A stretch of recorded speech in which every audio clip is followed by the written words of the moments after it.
আসসালামু আলাইকুম। আপনারা সবাই কেমন আছেন? আজকে দেখাইতেছি একটা চিকামুক্ত কবুতরের দাফরি খাঁচা। খাঁচাটা যাবে নারায়ণগঞ্জ জেলাতে। খাঁচাটা এক ভাই অর্ডার দিছে, ওনার বাচ্চা বড় বড় চিকায় নিয়ে যায়, কারণ গ্যাপ বেশি হওয়ার কারণে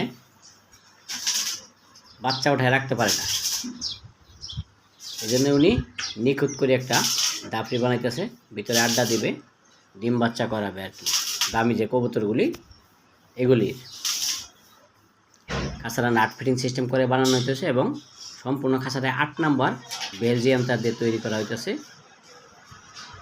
দেখেন গ্যাপগুলো খুব নিখুঁত, মানে 1/2 ইঞ্চিরও কম দেওয়া হয়েছে, 3 সুতা গ্যাপ আছে। খাঁচাটা 8 নাম্বার তার দিয়ে বানানো হইতেছে। খাঁচার সাইজ আছে, লম্বা আছে 4 ফিট, পাশে 3 ফিট, উচ্চতা 4 ফিট, 4 ফিট 3 ফিট 4 ফিট। দরজা তালা মারা সিস্টেম করা আছে। চাইলে আপনারা পাখির কলোনি হিসাবেও ব্যবহার করতে পারবেন, যে কোনো জাতের পাখি। অর্ডার করে বানিয়ে নিতে নাম্বার আছে, নাম্বারে ফোন দিয়ে অর্ডার করতে পারবেন। 104